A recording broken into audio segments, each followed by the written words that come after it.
جوڑ والا حملہ ہے، اس پر پارلیمنٹ کو کچھ کوئی نہ کوئی پروسیڈنگز کرنی چاہیے، اور یہ ٹیررزم کا معاملہ لگ رہا ہے جیسے کسی اور کے کورٹ میں ہے. آئی ایم ایف کا معاملہ کسی اور کے کورٹ میں تھا، آئی ایم ایف کا معاملہ تو سیدھا ہو گیا لیکن ٹیررزم کا معاملہ سیدھا ہونے میں نہیں آ رہا. آج الیکشن کمیشن نے خیبر پختونخوا کی حکومت پر بھی کچھ طنز بھی برسائے ہیں، کچھ ان کو ہدایات بھی دی ہیں کہ جو ان کے لوگ ہیں جو پولیٹیکلی اپنے آپ کو یوز کر رہے ہیں یا پولیٹیکل فورمز پہ جا رہے ہیں ان کو روکا جائے، اپنی کابینہ کو تھوڑا اسٹرنگ کیا جائے.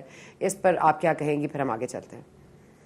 بہت شکریہ ثنا. دیکھیے پہلے تو یقیناً باجوڑ حملہ بہت ہی تکلیف دہ اور اندھوناک ہے، اور اس سے زیادہ یہ ٹربلسم اور ورثم اس لیے ہے کہ دہشت گردی کے اس پورے جو ایک لہر ہے اس کو پہ ہم قابو پا چکے تھے.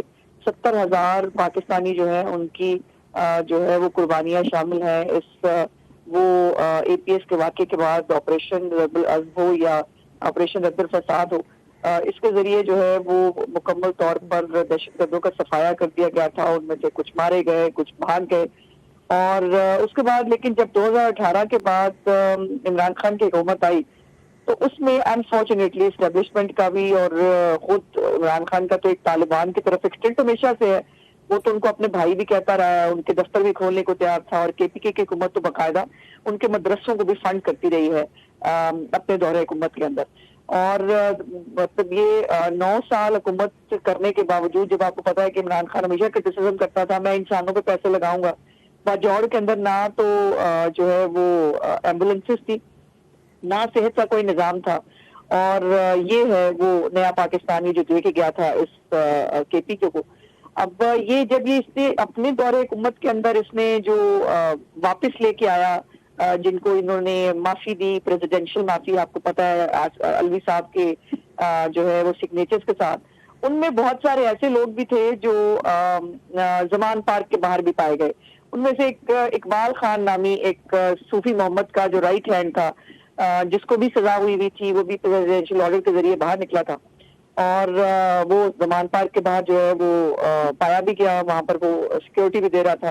تو یہ اب یہ لگتا ہے کہ جیسے یہ جو پچھلی گورنمنٹ کی پالیسی تھی کہ جس کے اندر ان کو آباد کیا جائے، ان کو جو ہے وہ لا کر دوبارہ بسایا جائے، اس سے جو ہے وہ یہ دوبارہ ری فلرش ہوئے ہیں، اور ہونے کے بعد اب یہ منظم ہو کے شاید کارروائیاں کرنا چاہتے ہیں جو پاکستان کے لیے قطعی طور پر نیک شگون نہیں ہے. اور اس کے اوپر ریاست پاکستان اور پاکستان کی حکومت جو ہے دونوں کنسرن ہے، اور مجھے امید ہے انشاءاللہ تعالیٰ کہ ان کو منظم ہو کر دوبارہ اکٹھے ہو کر پاکستان کو ڈیسٹیبلائز کرنے کی اجازت نہیں دی جائے گی.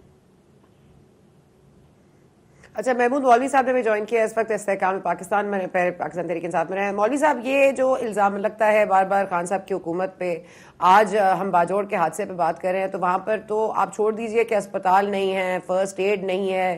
پچھلے 10 سال سے خیبر پختونخوا میں ان کی حکومت چل رہی تھی، پھر بھی معاملات یہاں تک ہیں کہ کوئی اسپتال نہیں ہے. ایک ہم نے سنا تھا شاید میاں والی میں ایک اسپتال مدر اینڈ چائلڈ کا کھلا تھا، اس کے علاوہ تو ہمیں نہیں پتا کہ کوئی اور معاملہ بھی ہوا ہو. لیکن یہ پاکستان تحریک انصاف کی غلط پالیسیز کا نتیجہ آپ دیکھتے ہیں. یہ جو اب ہم دیکھ رہے ہیں جو ایک دم سے خود کش حملہ آوروں میں بھی کوئی بہت ہی بڑھ گئے ہیں، پھر آئی ایس کے اسلامی اسٹیٹ آف خراسان ہے، ٹی ٹی پی ہے، افغانستان سے معاملات ہیں، وہ کوئی طے نہیں ہو پا رہے. اس وقت کے تو جو آپ کے جو چیف تھے، کور کمانڈر تھے، وہ بھی پیش رہے، جو 40,000 لوگوں کو ری سیٹل کیا گیا بقول عمران خان صاحب کے. یہ تمام تر معاملات تو پھر کہیں اور رخ کرتی ہیں. یہ پھر حکومتوں کی تو مطلب ریاست پر بات جاتی ہے، ریاست تو حکومتوں سے اس کا تھوڑا سا پاور تو زیادہ ہی رہا ہے. آپ کیا سمجھتے ہیں کہ کیا ہے اس کا مسئلہ حل؟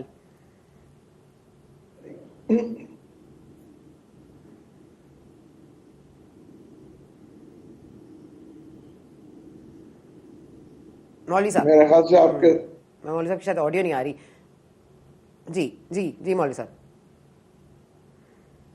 اچھا، میں شاید ان کا تھوڑا سا کنیکشن پرابلم. اچھا ازما، کمنگ بیک ٹو یہ جو میاں صاحب کی واپسی کا پلان ہے، یہ آپ ذرا بتا دیں گے، کیونکہ یہ کہا گیا کہ اگلے 48 گھنٹوں میں ایک پریس کانفرنس کریں گے باقاعدہ طور پر میاں صاحب، اور اس میں بتائیں گے کہ ان کی کیا تاریخ ہے. پھر وہ بھی ان کا بھی نام لیں گے جو ان کے ساتھ ان کی پارٹی کو جوائن کر رہے ہیں. اس میں اب ایک باپ پارٹی کا بھی ایک کردار سامنے آ گیا. اس پر آپ کیا کہیں گی؟ جو تکیے پیپلز پارٹی نے اپنے لیے جمع کیے تھے وہ تو سارے آپ نے لے لیے.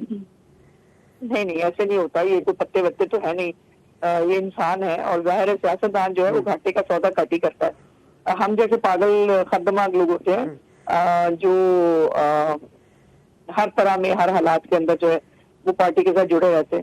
یہ جام کمال صاحب آپ کو یاد ہونا چاہیے کہ یہ ہمارے دورے حکومت میں نواز شریف صاحب کے کیبنٹ ممبر بھی تھے، اور جو ہے وہ باپ پارٹی راتوں رات 2018 میں کیسے بنی تھی، کیسے جو ہے ہماری پارٹی خالی کر کے یہ باپ بنا دی گئی تھی. تو اب وہ ظاہر ہے، میرا خیال ہے اب چونکہ باپ کے اوپر باپ وہ والا نہیں رہا تو وہ شاید واپس آنا چاہ رہے ہیں یا آ رہے ہیں. تو یہ تو اس حوالے سے ہے. جہاں تک میاں صاحب کی واپسی کی بات ہے تو 48 آورس تو میرے نالج میں نہیں ہے فرینکلی اسپیکنگ. میاں صاحب جو ہے وہ ابھی تو لندن بھی واپس نہیں پہنچے ہیں، وہ لندن واپس پہنچیں گے، اور ان کے آنے کے حوالے سے روز پارٹی کے اندر جو ہے وہ نیگوشیشنز ہو رہی ہوتی ہیں، ڈسکشنز ہو رہی ہوتی ہیں.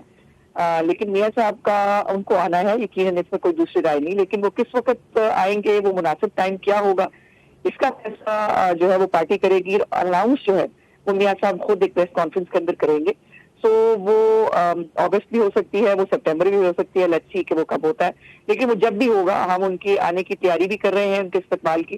اور یقیناً پورا پاکستان جو ہے وہ ایکسائٹیڈ بھی ہے، چونکہ وہ میاں نواز شریف صاحب کو اپنی تمام تکالیف اور مسائل کا نجات دہندہ سمجھتے ہیں.